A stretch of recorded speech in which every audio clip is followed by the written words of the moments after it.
Whatever rocks your socks, whatever spins your top, whatever winds your watch, whatever flips your flop, whatever turns you on, whatever flies your flag, whatever bangs your gong, or whatever swings your bag.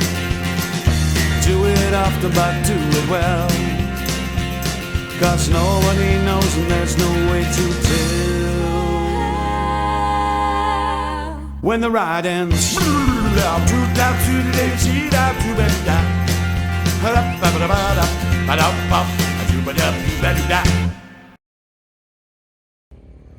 good morning. Welcome back to Turtle Beach.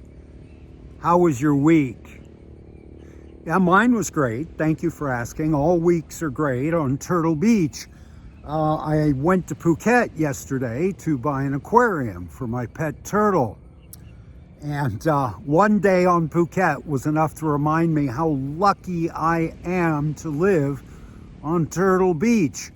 This morning we are at the remain of the tin dredging, which is these concrete structures back here, and there are some giant iron cog wheels and sprockets and things down there, 10 feet tall, and it's just not worth helicoptering them out of here to get the scrap for them. We're going to go down on the beach, and we're going to walk up to Lone Tree. It's a common walk. I've walked this just a couple days ago, so I don't expect to find much, which is good, because I think it is disruptive for the videos to me constantly bending over and picking up cigarette lighters and other colorful trash off the beach. So we're just going to walk along and enjoy the morning before it gets too hot. It's about 6:30. There's nobody here but me. There's never anybody here but me. Sometimes Uli and his friend will be down here. They bring coffee fixings, and they have coffee down here. Yeah. Anyway, so we're going to go down on the beach. We're going to shed our shoes and take a walk on Turtle Beach. Right now, expats all over Thailand are starting their day. The ones who didn't drink themselves to sleep last night, anyway. Ross is out on the green sward in town. He's practicing his chip shot. Ross's retirement is dedicated to improving his golf game. Rob is tuning up his second best guitar and watching a YouTube tutorial on guitar. His retirement is dedicated to improving his guitar skills. My friend John is grabbing his pool noodle and going out into this ocean here on Turtle Beach. John's 75. He's a former dive master. And I think he would prefer to die at sea. That's why every day he goes out swimming, even in the rough month, even in the monsoon. Every morning at dawn, he's out there in the ocean. Hans is putting his metal detector in the back of his pickup, and he's going to go out to a school or courthouse or a post office, someplace public, and find a bunch of coins and medallions, Buddha amulets in the dirt. And Uli is arming his bicycle. Uli is a German former canine police officer who rides his bike 40 kilometers every morning down here to have coffee here at the remain of the tin dredging. And the local soy dogs bother him, so he's armed his bicycle. He's got all kinds of noisemakers and fireworks and a stick. And he's getting his bicycle ready. He rides 40 kilometers on that bicycle every day wearing Levi's and long sleeve shirts. That's how Uli is comfortable. So here we are on the beach. It is relatively clean this time of year. And of course, there's nobody on this beach. Again, one day on Phuket was enough to remind me how much I love living here. I've been watching a movie called The Last Man on Earth with Vincent Price. And it's from a Richard Matheson novel. It's been redone as The Omega Man with Charlton Heston and I Am Legend with Will Smith. Can you hear that airplane? You see that contrail? Yeah, Phuket Airport, that way. Man, stay down there, you guys. All you 300 people on that airplane, you stay on Phuket. Don't you dare come north. I'll tell you, Phuket is an ugly, ugly place physically now. What they have done to that island physically is ugly to look at. But some of the people who are coming here on holiday, oh my God, even more ugliness. So you guys, you stay down there. You stay in that Farang ghetto. Don't come up here. So the last man on earth, you know, I think about that genre, post-apocalyptic science fiction. I was really into that when I was a teenager. And then, of course, I spent 8 years at Fort Bliss. Every soldier is a prepper. Soldiers are paid bonuses for paranoid thinking. They are trained to see threats even when there's no threat.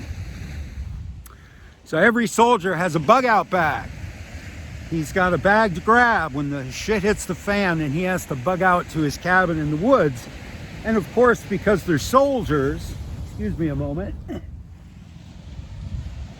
Yeah, I'll keep that, put that in my pocket. Because they're soldiers, their bug-out bags, you know, most preppers will have water purification pills, first aid kit, dehydrated food. Soldiers just have bags of guns and ammo. Because as they say, if I have a gun and you do not, then I own everything you think you own. So their plan is to merely go take what they need from whoever. You know, they're soldiers. That's how they think. But I come out on this beach and I think, well, this is what it will look like after the fall, after the electromagnetic pulse, after the food riots, after the pandemic, whatever it is that you are afraid of. My beach will look just like this. Just like this. Whether we're here or not, this will continue to go on. And that's a good thing, and that's a hopeful thing. Right? Maybe the dolphins will get a shot, and the dolphins will do it better than we did. Right? Last man on earth. I saw a guy interviewed this week. I don't know when the interview was done, but he's this big buff, you know, gym rat. And he was talking about his harem. He lives with 3 women, and he calls them his harem. And he was talking about how good this was and how healthy this was and how men were meant to live this way and stuff. And I thought, oh my God, who wants to live with 3 women? I could not live with 1 woman. I've never in my life been able to be successful with a roommate. Bill Van Horn, when I first went to New York City, I rented the 2nd bedroom in my rent-controlled apartment to a guy named Bill Van Horn from New Jersey. I think he went to Australia and became an architect in Australia. Nice guy. Bill and I got along great, but mostly because he was never home. Bill had a very active social life, and Bill was never home. But living with 3 women, that sounds like hell to me. My God, what does the bathroom counter look like? How many rouge pots, mascara pins, powder puffs, hair scrunchies? Who does the dishes? You know, none of those 3 women are going to want to be the maid.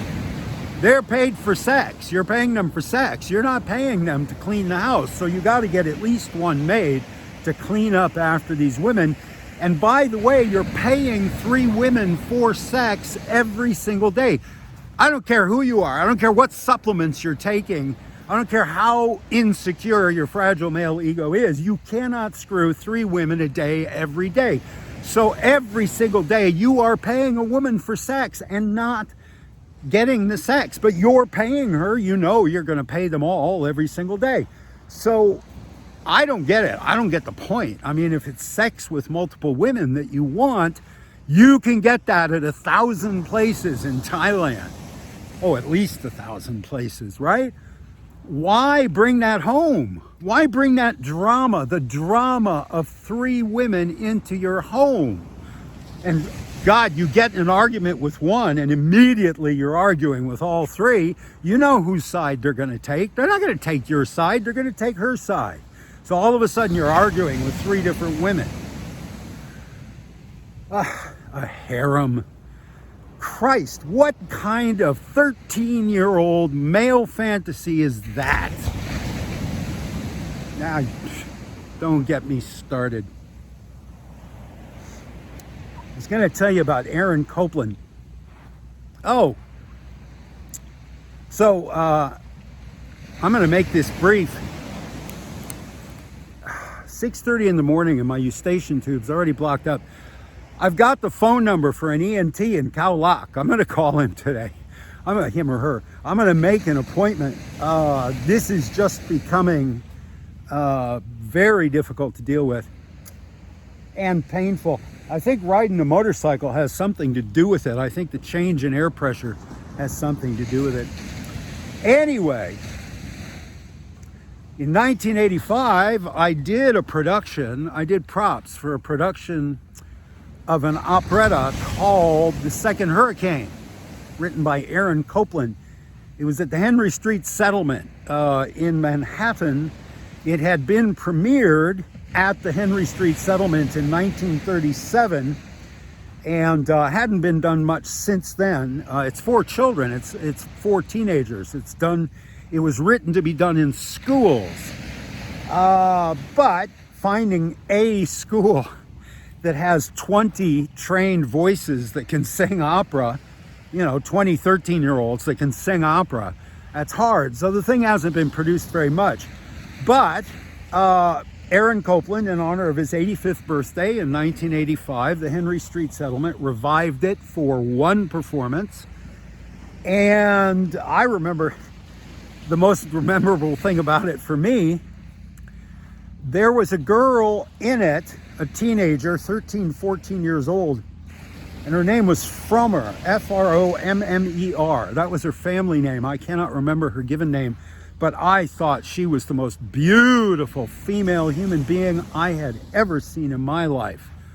God, she was gorgeous, and she could dance, she could sing, and many, many, many, many years later, just happened to be watching TV, and there's this interview with this nice middle-aged lady whose name is Frommer, and she's the, president or CEO of the Frommer Travel Guy. It's Frommer. That's the family business, and she took it over. And it's this young woman, the beautiful teenager that I had a crush on from stage right at the Second Hurricane performance at the Henry Street Settlement. At any rate, so Aaron Copland comes, and he's like it was directed by a guy named Tazewell Thompson. It was a whole other story. And you notice I haven't bent over to pick anything up. This is all casuarina needles, all this dark stuff. This is organic. This would be here whether human beings existed on this planet or not. There isn't anything to pick up, anything I would pick up.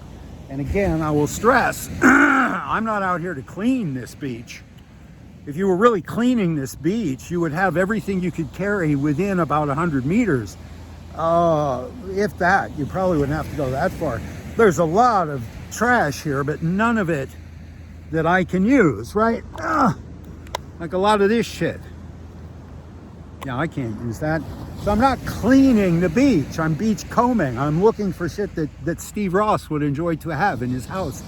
This woman on the beach the other day got angry at me, and she saw me pick up a water bottle, take the top off the water bottle, the cap, put the cap in my pocket, and drop the bottle back on the beach. Oh, and she said, you need to bring big bags. You need to bring big garbage bags and a grasper so you don't have to lean over, and you have to do this and you have to do that. No, lady, I ain't cleaning this beach. Look at this beach. This bastard's 13 kilometers long. You think I'm gonna clean this? No, but I'm gonna pick up every cigarette lighter and bottle cap and a variety of other colorful knickknacks everything that I can find that I can glue to other trash and hang on the wall. And that's Steve's retirement. I ain't practicing my chip shot. I certainly ain't learning the guitar.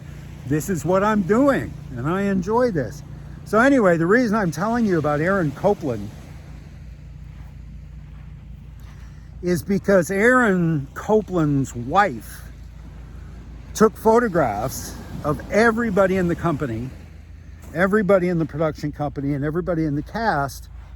She printed these out in 8x10, and she put a sticker on each one that said, you know, Bob Smith, choreographer, Jim Brown, conductor. These, I'm making up these names, but Mr. Copland was 85, and he was embarrassed that he couldn't remember names. And when he wanted to give notes, when he wanted to tell the choreographer how to do something, or tell the designer or the conductor, he couldn't remember their names. So his wife had a 3-ring binder with all of these photographs of everybody involved in the production. And she would flip through and find somebody and tell him the name, and then he would give the note. I bring this up because people come and visit me very kindly. Viewers like yourself, perhaps even you have come. And I am 66, and beside this eustachian tube, I have a lot of infirmities, and memory is one of them. I can't remember names to save my life. I can meet you, and 5 minutes later I've forgotten your name. People are coming back, they're coming to Boontongs and saying, hi, you know, I've been thinking about you, Steve, since I saw you 6 months ago, and yada, yada, yada, blah, blah, blah. And I'm sitting there kind of going, hi, yeah, hi, person whose name I cannot remember, sometimes whose face I cannot remember. You know, I've probably had, I don't know, 30 elderly Farang guys with Thai girlfriends or wives come and visit me. And we have those conversations, those incredibly awkward conversations, where the Farang sits and talks to me and talks to me and talks to me and talks to me. Many of these guys want to tell me their stories, and that's great. I like listening to stories. They want to tell me their opinions, which is, nah, yeah, I ain't interested in your opinion. I don't care who you are. But the Thai woman sits there and looks at her phone for like an hour. She's completely outside the conversation. And these guys seem okay with that. It's weird as hell to me. And I will engage the women, usually in Thai, and these guys rarely speak any Thai, but probably 30 of these couples. So when one comes back and it's an elderly white guy and a Thai woman who sits there and looks at her phone, yeah, I'm not going to remember his name. I'm not going to remember her name. I probably won't remember meeting them. I need somebody with a camera to take pictures of everybody.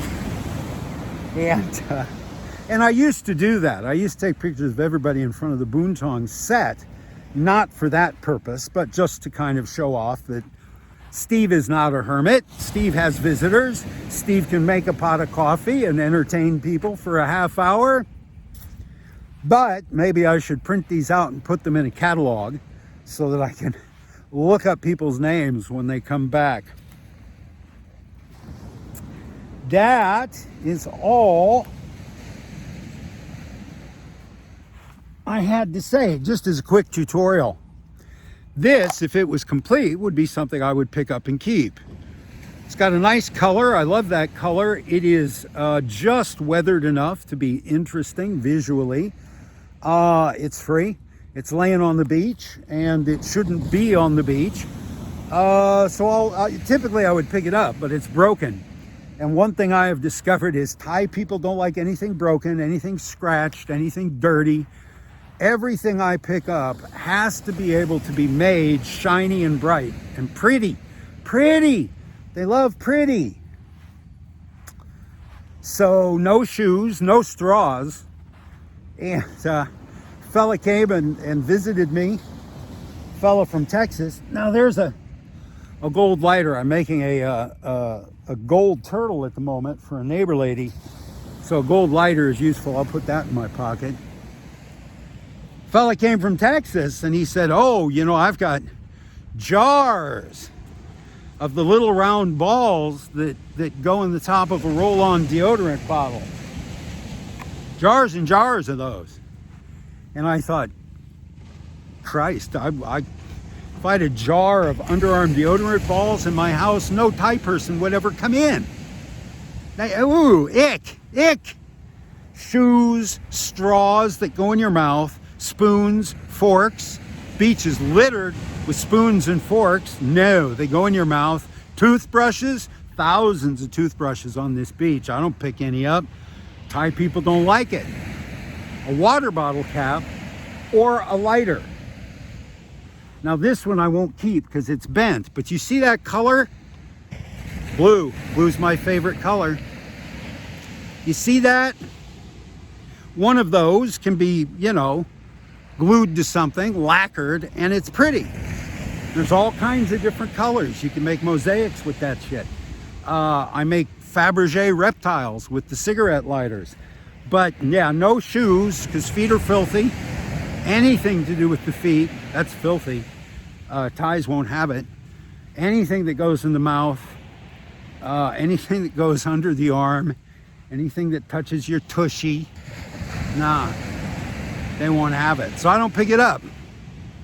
I'll leave it right where it is if I see it. No underarm deodorant balls. All right, that's it. That's all I had.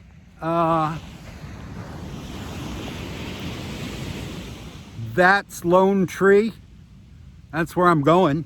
Not for any other reason than it's a beautiful morning. I think I've got at least 45 minutes, maybe an hour before the sun comes up over there. And it becomes impossible to stay on the beach. Let's see. I think that's the moon. Somewhere out there, Somchai is in a boat. Yeah, I don't think you can see him. People are fishing. All right, that's it. Listen, have a terrific week. I very much appreciate your attention. This is the best time of my week. I hope that you find your Turtle Beach. I hope that if you found your Turtle Beach, it continues to satisfy. Mine certainly does.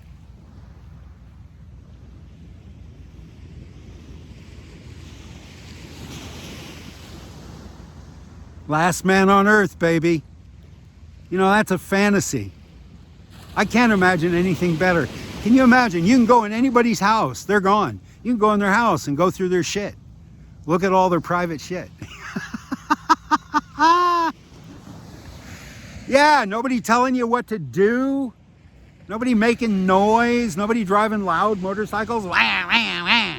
You know, once the bodies all rot away and the stink goes away, that whole, you know, end of the world scenario has always been a very attractive fantasy for me. I love it. Last man on earth, baby. All right, that's it. I'll see you in a week. Take care of yourselves. The remain of the tin dredging. We've been on the beach half an hour. There hasn't been anybody here in that half an hour. Might not be more than 5 or 6 people visit this place today. This is my favorite place on earth. When I'm gone, scatter my ashes here.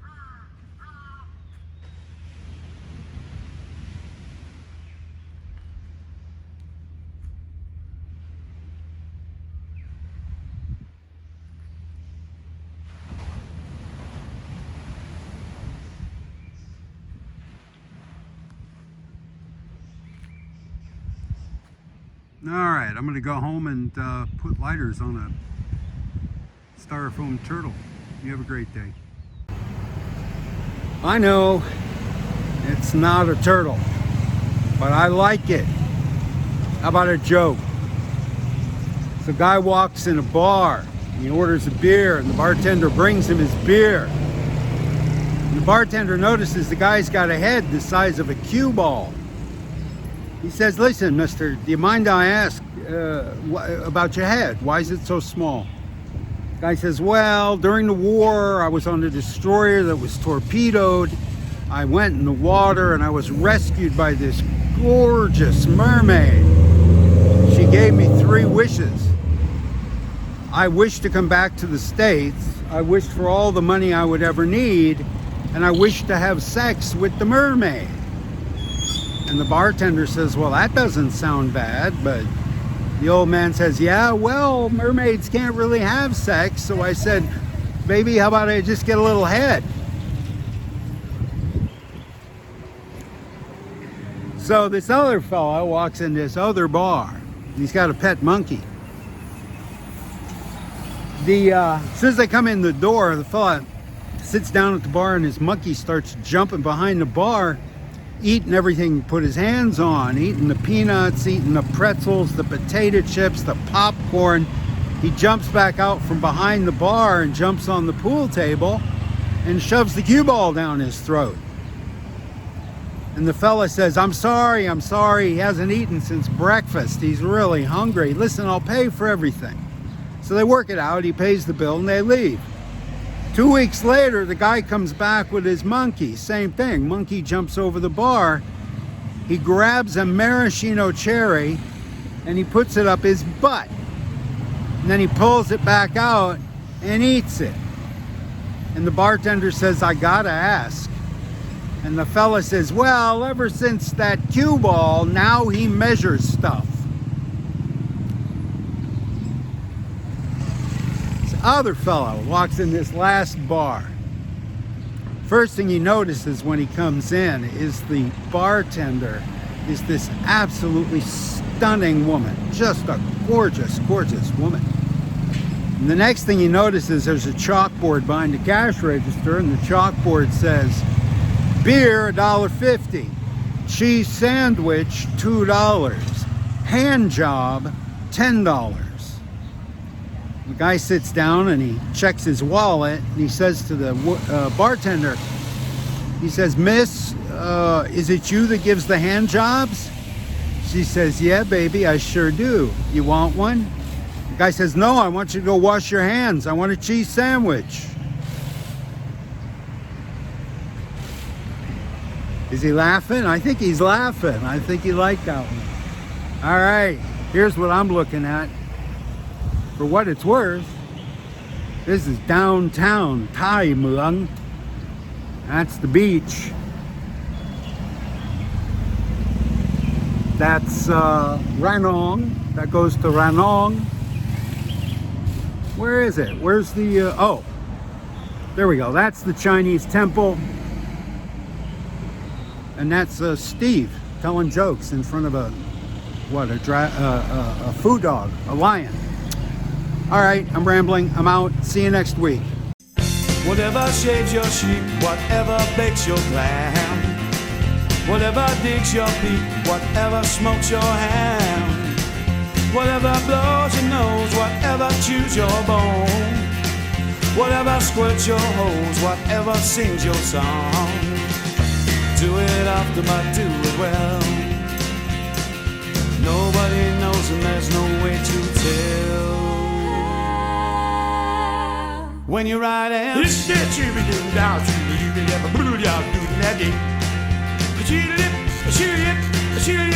down to that